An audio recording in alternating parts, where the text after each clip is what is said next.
In a small town in England, businesses were dying, closing one by one. Almost no one ever came to visit for a short trip.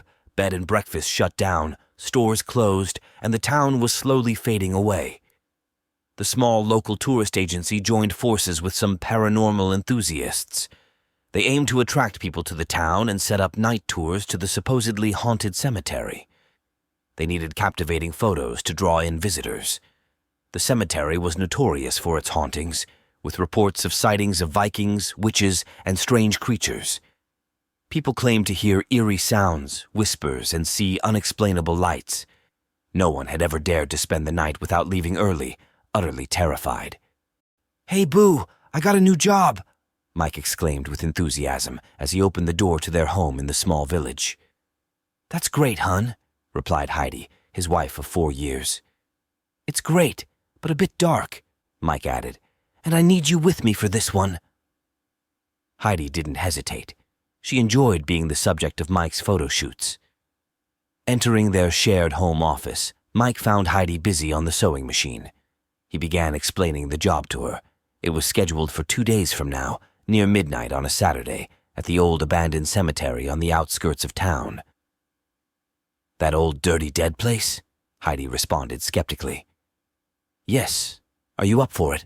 Mike asked, knowing it was not their usual photo shoot. "We don't have to do it if you don't want to." Heidi didn't scare easily, but this one felt different. "Do I need makeup and styling?" she inquired. Mike assured her he just needed some photos of her before dark, but when night fell, he wouldn't mind her company. Mike couldn't shake off his own apprehension about spending time around midnight in that eerie cemetery. "I got you," Heidi laughed. "I'll come with you." Mike expressed his gratitude to Heidi before heading to the kitchen to cook dinner. As they sat down to eat, Mike couldn't help but feel a sense of unease lingering in the air. Heidi noticed his anxious expression. "Are you nervous about the photo shoot?" she asked gently. Mike nodded, admitting, "A little. It's just that the stories about that cemetery, they give me the creeps." Heidi reached across the table and squeezed his hand reassuringly. "We'll make a day out of it," she said softly, and continued, "We'll fill the backpacks." Mike looked at her. "Just like our interrail days," he replied. The following day, Heidi made a trip to the local grocery store to gather supplies for their late-night excursion to the cemetery. She made sure to grab extra batteries for the flashlight, just in case. The store shelves were sparse, reflecting the slow decline of businesses in the town. "I guess soon we'll have to grow our own vegetables and hunt for our own survival," Heidi remarked, offering a smile to the cashier as she checked out. "You're not wrong, bless you, for buying local," the cashier replied warmly while scanning and bagging the groceries. Exiting the grocery store, Heidi noticed a large van driving past her.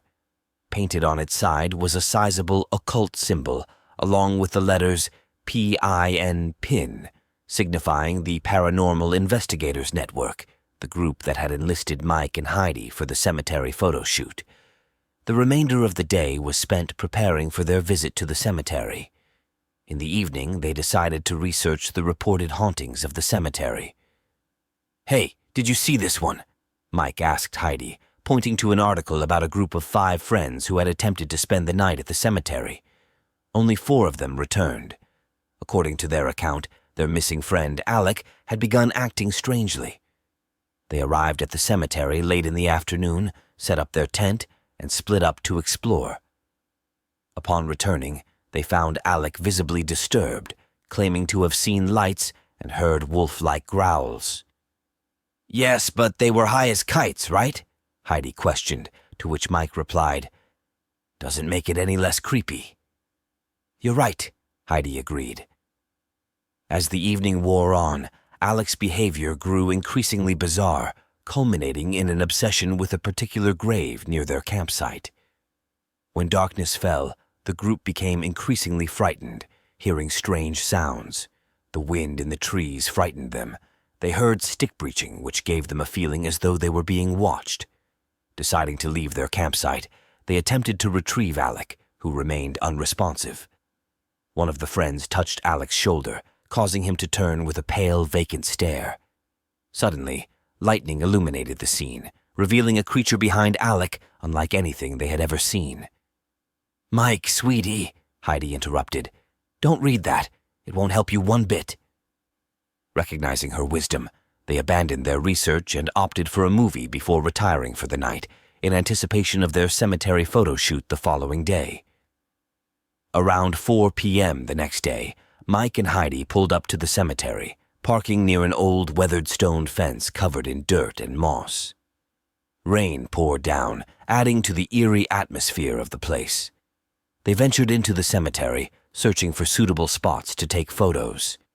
After finding a few, they decided to start shooting with Heidi as the main focus before moving on to the job shots. As darkness crept in, Mike remarked on the spooky ambience created by the wind and rain. "I get why you didn't want to do this alone now," Heidi responded as they sat down to enjoy some soup they had cooked on a portable stove. Retreating to their car as the rain intensified, Heidi pointed out a destroyed headstone in the distance.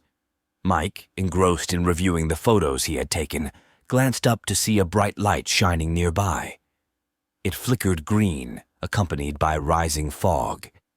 Curiosity overcame Mike's previous apprehension. "Let's check it out," he suggested to Heidi, who responded with a puzzled, "What?" Nevertheless, she followed him toward the source of the light. As they approached, the fog dissipated and the light began to flicker. Mike dropped to his knees and began digging with his bare hands, ignoring Heidi's alarmed protests. "What are you doing?" she asked. Mike looked up with a blank stare, saying nothing, before returning to digging. Suddenly, Mike disappeared, leaving behind a cloud of dust and a gaping hole in the ground. "Honey, where are you?" Heidi called out, panic rising in her voice. From below, Mike's voice echoed, urging Heidi to join him. Despite her fear, she descended into the hole, finding herself in an eerie space that seemed neither grave nor cave. As they explored, strange sounds emanated from one of the tunnels, sending shivers down Heidi's spine. Mike, seemingly entranced, rushed toward the source, leaving Heidi behind in fear. Alone in the eerie silence, Heidi heard whispers and odd noises. She glimpsed shifting eyes in the darkness, but saw no one near her. Calling out for Mike, she received a chilling response, a deep, unearthly voice that grew louder as she strained to understand its words. Then she heard Mike scream. Shortly after that, he returned, but he was different. Pale, blood streaming out of his left eye and both his ears, and his eyes were blank and vacant. He opened his mouth, but only dust came out. He started moving at a fast pace towards Heidi. Terrified, Heidi scrambled to safety, leaving her husband behind and fleeing to the safety of her car. As she turned the keys and the engine roared, she turned and looked one last time. She saw Mike, standing before the grave, a dimmed light illuminating behind him. She could see his face. She was crying, but felt she had no choice but to leave her loving husband behind. As she drove back to town, tears streaming down her face. She arrived at the sheriff's office and parked in the lot, deciding to look at the photos they had taken. In each one, a sinister figure stood behind her, a tall, featureless man whose face was pale and bloodstains resembled eyes and a mouth.